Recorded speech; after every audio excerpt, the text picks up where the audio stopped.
பிரியமானவர்களே, இயேசு கிறிஸ்துவின் இணையற்ற நாமத்தில் உங்களை வாழ்த்துகிறேன். இந்த மன்னாற்றுடைய இந்த டெய்லி பாட்காஸ்டை கேட்கிற உங்கள் ஒவ்வொருவரையும் கர்த்தர் ஆசீர்வதிப்பாராக. 2 கொரிந்தியர் 12வது அதிகாரம் 9வது வசனம் இப்படியாய் கூறுகிறது: அதற்கு அவர், என் கிருபை உனக்கு போதும், பலவீனத்திலே என் பலம் பூரணமாய் விளங்கும் என்றார்.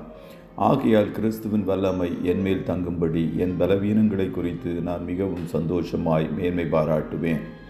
பலவீனங்களில் சந்தோஷம், கிளாட் இன் வீக்னஸ் என்ற தலைப்பின் கீழ் இன்றைய மன்னாவை தியானிக்கப் போகிறோம்.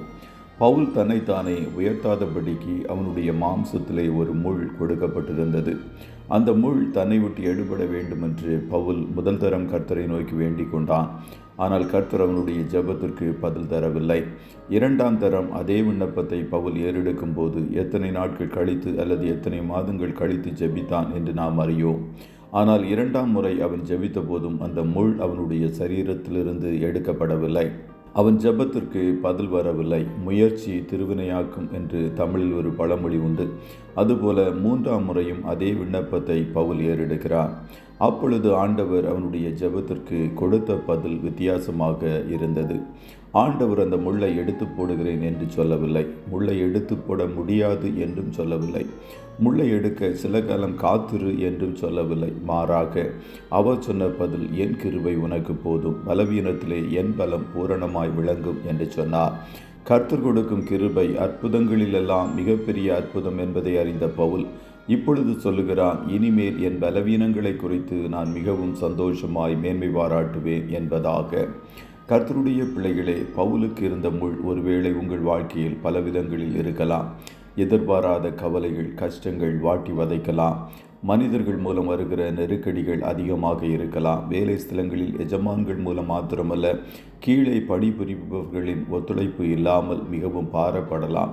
இப்படிப்பட்ட சூழ்நிலைகளில் உங்கள் பலவீனங்களை குறித்து மேன்மை பாராட்டுங்கள். காரணம், எல்லாவற்றுக்கும் மேலாக கர்த்தருடைய கிருபை எந்நாளும் உங்களுக்கு உள்ளது. யோபின் பிள்ளைகள் எல்லாரும் மரித்தார்கள் என்ற செய்தியை கேட்டவுடன் அவன் செய்த காரியம் என்னவென்றால், அவன் துக்கத்தின் மத்தியிலும் கர்த்தரை பணிந்து கொண்டான். யோபின் மனைவியின் பெயர் வேதாகமத்தில் கொடுக்கப்படவில்லை. ஒருவேளை அவளுடைய பெயர் கொடுக்கப்பட்டிருந்தால் ஒருவரும் தங்கள் பிள்ளைகளுக்கு அவளுடைய பெயரை போட மாட்டார்கள். காரணம், அவள் ஒரு பைத்தியக்காரி என்று யோபுவே சொன்னான். இப்படிப்பட்ட கடினமான சூழ்நிலையிலும் இவைகள் எல்லாவற்றிலும் யோபு தன் உதடுகளால் பாவம் செய்யவில்லை. கடினமான சூழ்நிலையிலும் கர்த்தரை பணிந்து கொள்ளுகிற இருதயம் யோபுவுக்கு இருந்தது. இவைகளெல்லாம் நமக்கு திருஷ்டாந்தங்களாய் எழுதப்பட்டிருக்கிறது. இப்பொழுது நீங்கள் கடந்து செல்லுகிற கடினமான பாதைகளிலும் சந்தோஷமாய் கர்த்தருக்குள் களி கூறுங்கள். துதியின் எக்கால சத்தத்தை உயர்த்துங்கள். கர்த்தருடைய கிருபையை சார்ந்து கொள்ளுங்கள். அப்பொழுது பவுலோடும் யோபுவோடும் இருந்த தேவன் உங்களோடும் இருப்பார். யோபுவிற்கு 2 மடங்கு ஆசீர்வாதத்தை கொடுத்தவர் உங்களுக்கும் கொடுப்பார். கர்த்ததாமே உங்கள் ஒவ்வொருவரையும் ஆசீர்வதிப்பாராக. ஜெபம் செய்வோமா? நல்ல தகப்பனே, உம்மை நன்றியோடு துதிக்கிறோம்.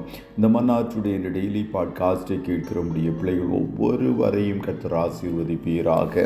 ஆண்டவரே, உடைய பிள்ளைகள் தங்கள் பலவீனங்களில் சந்தோஷமாய் காணப்பட கர்த்தர் உதவி செய்ய. பலவீனங்களை மாற்றி போடுகிற தேவன் இன்னும் அதிக கிருபையை கொடுத்து தாங்குகிற உம்மை சார்ந்து உடைய பிள்ளைகள் ஜீவிக்க பழகி கொள்ளும்படிக்காய் கர்த்ததாமே வழி நடத்துவீராக. இன்றைய தினம் உம்முடைய பிள்ளைகள் கையிடுகிற எல்லா வேலைகளையும் ஆசீர்வதியும். போக்கிலும் வரத்திலும் உடனிரும் கண்ணின் மணி போல காத்தருளும். இயேசுவின் இரத்தத்திற்குள்ளாய் ஒவ்வொருவரையும் கொடுக்கிறேன். நன்மையான ஈவுகளை பரத்திலிருந்து கொடுப்பீராக. இயேசுவின் நாமத்தில் வாழ்த்தி ஜெபிக்கிறோம் நல்ல பிதாவே. ஆமென்.